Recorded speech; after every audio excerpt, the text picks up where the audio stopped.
네, 정성근 문화체육관광부 장관 후보자 위증의 덫에 빠진 것 아니냐 싶었는데 탈출하는 기미가 있다 그러는데요. 자, 오늘 분위기 좀 설명을 좀 드렸으면 좋겠습니다. 청와대에서 임명하는 것 같죠? 네, 일단 오늘까지 청문 보고서 네. 채택 시한이 어제 자정까지였죠. 자정까지 지나서 일단 전반적인 기류는 김명수 교육부총리 후보자, 네. 그다음에 정성근 문화체육관광부 장관 후보자에 대해서 사실상 인사청문 채택을 요구하지 않을 것이라는 기류가 강했는데요. 청와대에서는 뜻밖의 정성근 문화체육관광부 장관에 대해서도 임명을 강행하겠다는 뜻을 밝혀서 논란이 되고 있습니다. 자, 그럼 저희가 좀 정리해 보겠습니다. 저희가 이제 계속 이 시간을 통해서 문제 제기했던 것은 뭐 위증, 뭐 사소하게 보는 분이 있을 수도 있겠습니다만 이런 국민들 앞에 국회의원들 앞에서 답변하는 그 모습을 보면 국무회의를 통해서 나라 국정 전반을 같이 토의해야 될 국무위원회 자격이 과연 걸맞다고 보는 것인지에 대한 의문을 제기했는데요. 저희가 청문회 중에 일부 상황과 다시 한번 정리해봤습니다. 같이 보시고 얘기 나누겠습니다. 임모 씨 명의로 소주권 이전 청구권 가등기 설정한 사유가 무엇이고? 제가 돈을 빌려서 쓴 기억이 있습니다. 본인의 채권을 확실히 하기 위해서 가등기를 하겠다고 요청을 해서 그렇게 해드린 것이고요. 근데 이제 등기부 등본상에는 가등기만 된 걸로 돼 있던데. 아닙니다. 제가 주민등록 다 하고 거주했어요. 이게 너무 오래된 일이라서 기록이 없고요. 기억으로 의존하다 보니까 제가 결과적으로는 거짓말을 해버렸습니다. 또 거짓말을 시작하냈죠. 손배욱 씨를 미리 알았던 게 아니죠? 몰랐습니다. 그렇죠. 이 건물은 사무국장이 물색해서 들어갔는데 그때부터 손배욱 씨를 알았습니까? 네, 그렇습니다. 근데 손배욱 씨가 그리고 나서 갑자기 운영위원을 맡고 수석부위원장을 맡고 이렇게 됐어요? 그 전에 이미 자율방범대나 이런 봉사활동을 하고 있었습니다. 네. 저러다가 결국 사진 한 장이 공개되는 바람에 굉장히 난처해졌는데 야당에서는 대단히 비판적인 얘기를 내놓고 있습니다. 자, 위증이다, 음주운전이다, 다양한 이야기들이 나오고 있는데 어떻게 강행할 수 있느냐. 아직 강행 결정을 공식 발표한 것은 아닙니다만 그 길을 읽고 야당에서는 이렇게 논평했습니다.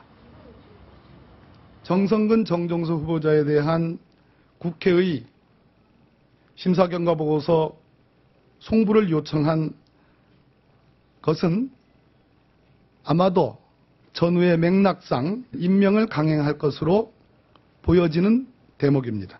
이것은 자격 없는 후보자에 대해서 대통령이 임명을 강행한다면 그것은 국민을 모욕하는 일입니다. 어떻습니까, 이남희 기자?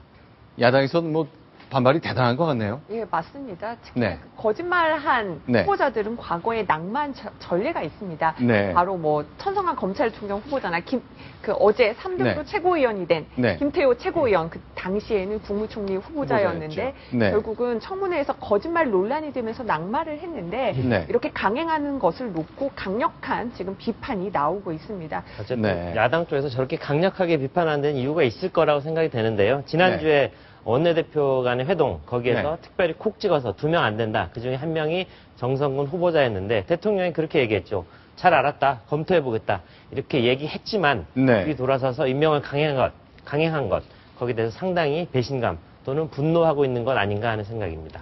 그런데 이제 어제까지만 해도요, 원내 수석대표단 이런 쪽에서는 정성근 후보자를 두고 여러 좀 안 좋다는 보고도 청와대 쪽에 했다고 저는 듣고 그랬는데 어쨌건 국정 공백을 두는 것은 아니다. 일단 강행해야 되겠다. 이런 결정을 내린 것 같군요. 네, 한 가지 더 포인트가 있는데요. 오늘은 신임 대표, 김무성 대표를 포함한 새누리당 지도부가 모두 청와대를 가서 오찬을 한 날 아니겠습니까? 그렇죠. 저 발표가 그 오찬 직후에 이루어진 것이라 김무성 신임 대표 할 말을 하겠다. 이렇게 얘기를 했었는데 자, 정성근 후보자를 강행하는 것을 두고 과연 당청 관계 어떻게 가야 될지 상당히 부담을 안을 수밖에 없는 그런 장면이라고 생각합니다. 자, 그러면 오늘 있었던 김무성 당대표의 청와대 방문 얘기는요, 저희가 잠시 후에 집중적으로 살펴보겠습니다.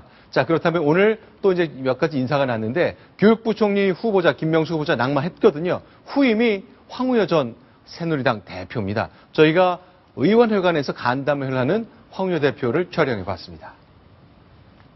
교육은 정치적 중립과 전문성이 굉장히 중요합니다. 그래서 그러한 영역에서는 장관으로서 꼭 책임을 다하겠다. 국회에 들어와서는 제가 지금까지 18년을 일을 했는데 아마 2, 3년을 제외하고는 또 교육위원회로 있어서 13, 14년 정확한 수는 계산해야겠습니다만은 네, 국회의원 생활 중에 대부분을 교육위원회에서 일했기 때문에 내가 교육에 일가견이 있다. 그 말을 하는 거군요. 전문성이 있다 이렇게 얘기를 한 겁니다. 네. 근데 한 가지 굉장히 특이할 만한 점을 발견했는데요. 네.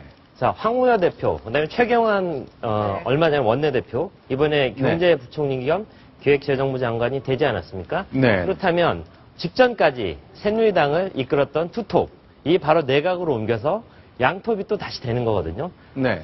어떻게 봐야 될지. 어제 전당대회 결과가 네. 좀 박근혜 대통령의 색깔이 빠졌다. 그러니까 네. 비박 지도부들이 이제 좀 들어섰다 이런 얘기가 나오는데 네. 결국 이런 부족한 부분을 정부에서 다시 친박 인사들을 끌어들여서 정부에 오히려 친박색을 강화하는 게 아니냐. 뭐 아하. 이런 해석들도 나왔습니다. 그러니까 내각과 당을 완전히 두 가지로 분리해서 운영하겠다. 뭐 이런 거 아닌가 하는 생각도 드는데요. 어찌 될지. 그리고 네. 또 하나 이제 재미있는 포인트가요. 황우여 전 대표가 네. 국회의장까지 네. 도전을 했었습니다. 그렇죠. 국회의장은 의전 서열 2위고요. 대통령 바로 다음이죠. 네, 맞습니다. 그런데 교육부총리급이긴 하지만 장관급으로 가는 게 격떨어지는 것 아니냐. 네. 또 하나의 문제 지적이 있었습니다. 전직 당대표까지 했는데 네. 결국 청와대의 부름으로 장관으로 간다는 것은 네, 네. 결국 수평적인 당청 관계의 훼손이다. 이런 지적도 나오고 있습니다. 오늘 그 기자 간담회 때도 네. 황우여 전 대표에게, 그러니까 황우여 네. 그 후보자에게 이런 질문이 나왔는데, 네. 이제 후보자죠. 네. 그 교육부 장관 후보자가 이렇게 말을 했다고 합니다. 네. 그런 점 나도 걱정을 했다. 네. 하지만 그 백의종군 마음으로 국민된 도리와 공직자의 도리로서 무슨 일을 한다는 마음으로 임하겠다. 네. 이렇게 답을 했다고 합니다. 자, 그런데 이제 오늘 청와대에서 대변인이 여러 가지 설명을 내놨는데 네. 아침 일찍 한 7시 반쯤 기자들한테 한 얘기와 점심 먹기 직전에 한 얘기가 좀 바뀌었잖아요. 네네. 그거를 통해 청와대가 민심을 얼마큼 신경 쓰고 있는지 네. 얼마큼 부담스러운지를 알 수 있을 것 같죠. 네. 청와대 민경욱 대변인이 오전에는요, 네. 그 장관 후보자 3명에 대한 보고서를 모두 채택할 것을 국회에 요청을 하겠다라고 말을 했습니다. 아침에는요. 네. 근데 이제 점심 이후에는 말이 좀 달라졌습니다. 좀 상황이 달라진 것 같다. 네. 즉, 3명 다 모두 인사보고서를 요청하는 게 아니라 그중 한두 명은 제외할 것 같다라는 뉘앙스를 네. 숨겼는데 네. 사실 청와대가 국회에 인사청문회 보고서를 그 요청을 하는 거는 일종의 절차상의 단계일 뿐입니다. 사실은 네. 뭐 그 보고서가 제출을 하지 않아도 일정 시간이 지나면은 네. 대통령이 그냥 임명을 해도 되거든요. 그런데 네.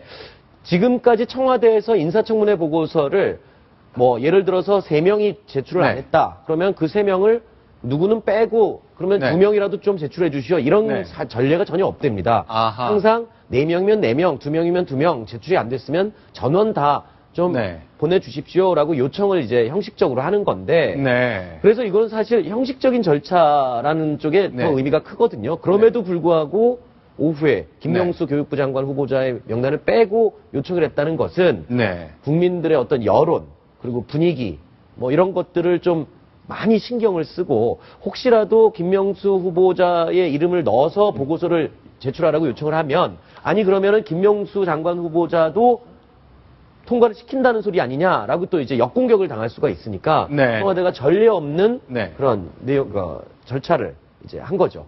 알겠습니다.